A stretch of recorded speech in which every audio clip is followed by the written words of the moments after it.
You're listening to Saturday Morning Media. And now, back to our show.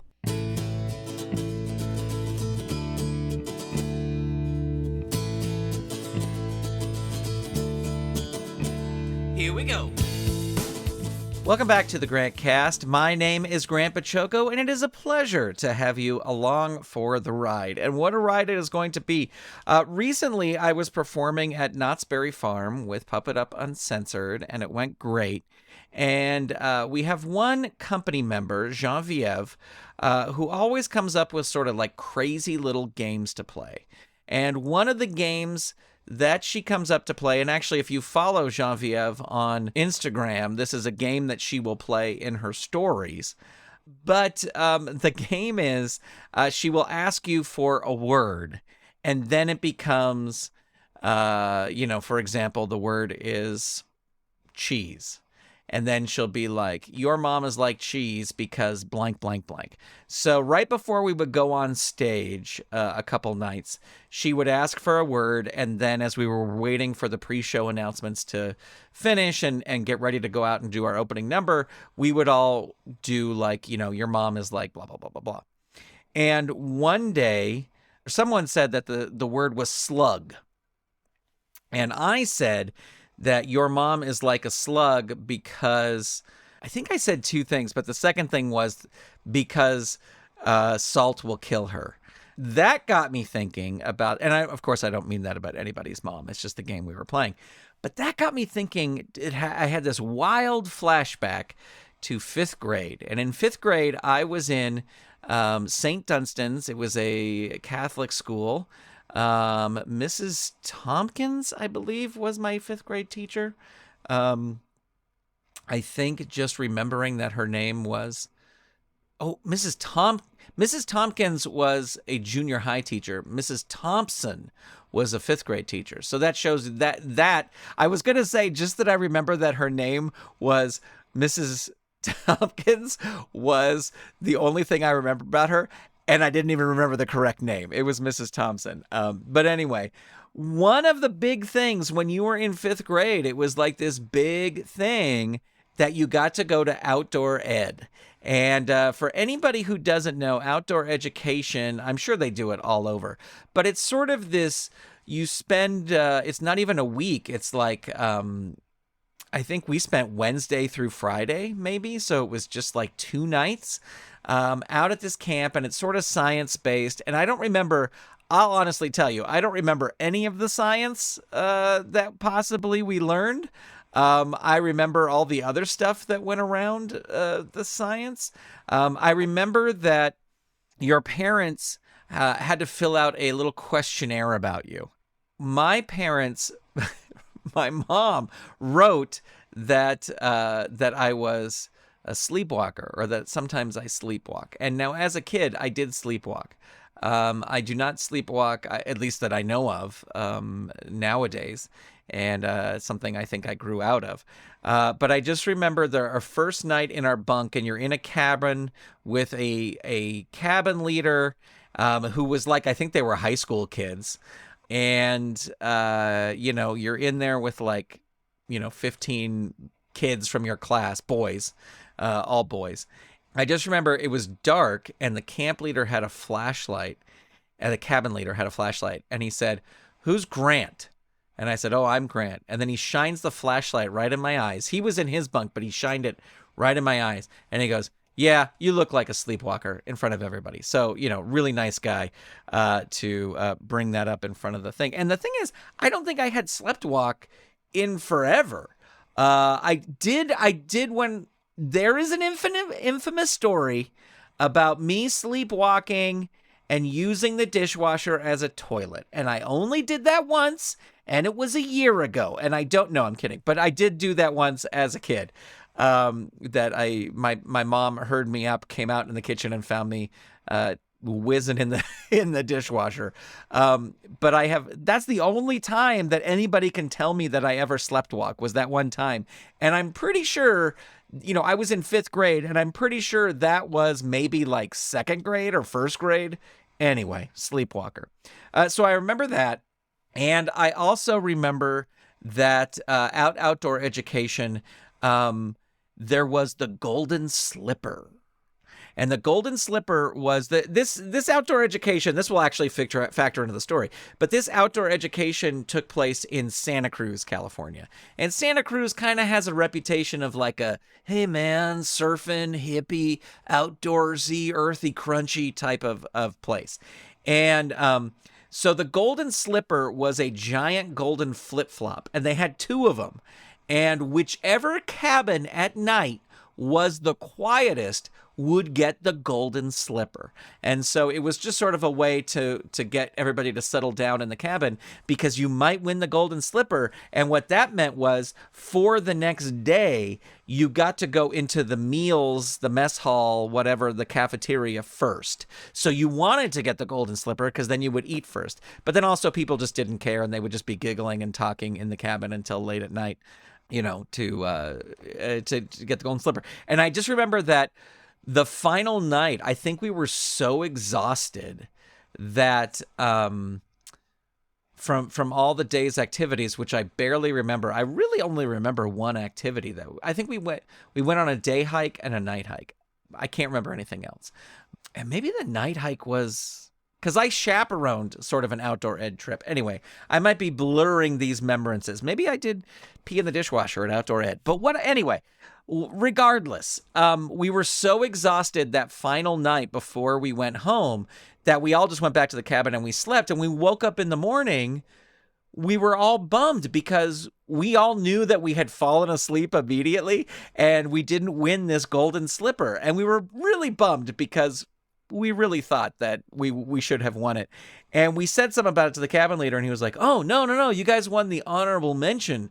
And they had this, it wasn't, the Golden Slipper was this actual like giant-sized flip-flop, like it, not even human-sized. It was like somebody made it out of like foam or something, but it was a big flip-flop, and they had one for the boys and one for the girls. And this honorable mention one was just a picture of a slipper on a like piece of cardboard that said honorable mention Golden Slipper. So we got to go in after the Golden Slipper thing. So anyway, that's the other story I remember. But to tie this all in, Grant, why are you telling us this story? These UC Santa Cruz, University of California, Santa Cruz, their mascot is the banana slug. And in Santa Cruz, banana slugs are on everything. If you go to Santa Cruz, one of the most pictured things on shirts or sweatpants and whatever is a banana slug. And banana slugs are a big thing. Two things I remember about the banana slug was that on one hike when we were going somewhere, whoever our hike leader was saw a banana slug. And the thing about banana slugs is they are like bright yellow, just like that's why they're called banana slugs, but they're just like day glow yellow. They're super yellow. So this guy the camp leader picked up a banana slug, and he just went on about how revered they are, how amazing they are, and just that they are the symbol of Santa Cruz. And he went on and on about it. But then he said, I think one of the kids asked, well, is it true that if you pour salt on the banana slug, that they will die? And he was like, yes, it's horrible. And if you do that, they just boil, and it's just like a really horrible thing, and you shouldn't ever do it because it's just so cruel to these banana slugs, and they're revered. And but then I don't know if it was him or one of the other camp leaders took the banana slug in their hand and dropped it in their mouth just for like a second, like on their tongue, to gross out everybody, and then put it down. Like he didn't chew on it or anything like that. But I thought it was a real, kind of conflicting message of these are revered creatures. These banana slugs are revered and we must respect them. But also I'm going to drop one of them in my mouth just to gross everybody out, and then put it back on the log it was crawling on. The next day, we were hiking from point A to point B, and we came across a crime scene, ladies and gentlemen, a crime scene. Somebody had snuck salt in a napkin into the forest and dumped it on the banana slug. And there was a napkin with a disintegrated banana slug next to it.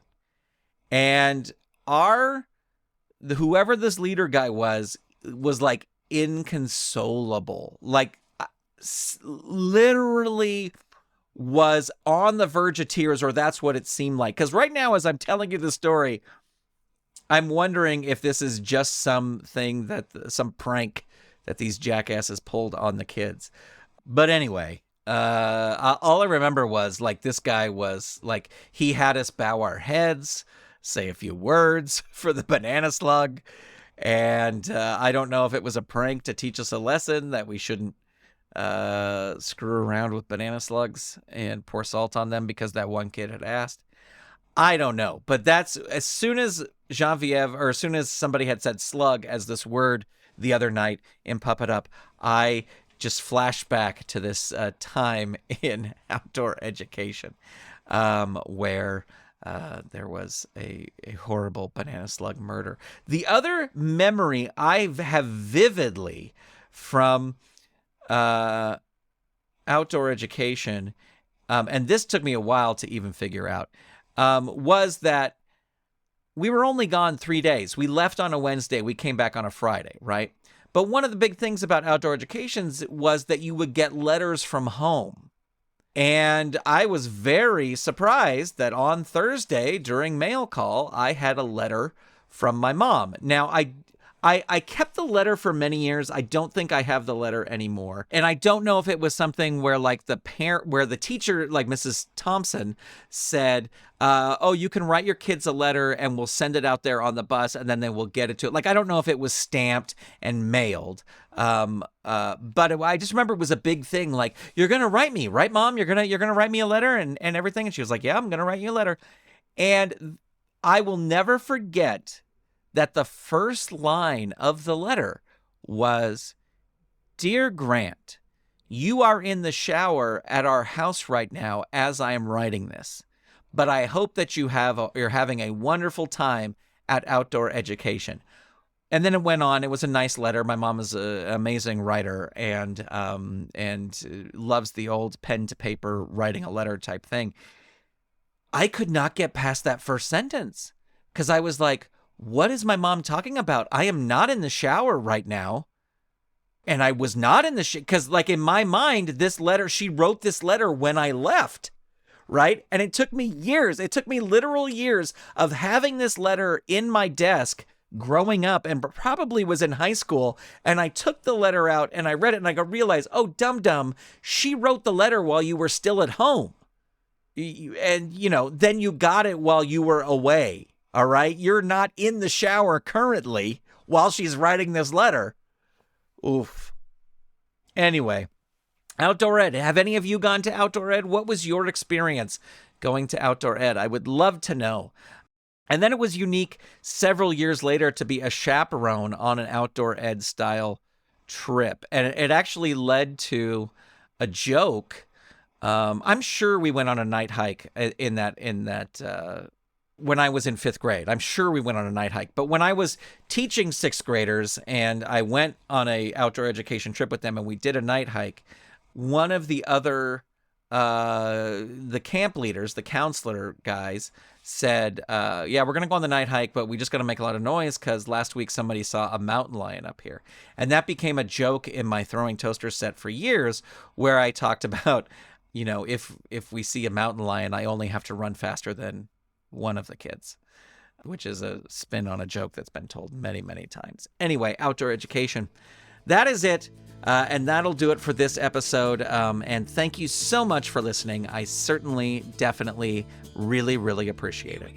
This episode of the Grantcast was edited by Steven Staver and made possible by the Saturday Morning Media Patreon patrons who've gone to patreon.com/Saturday Morning Media and set up a monthly pledge for as little as $1 a month.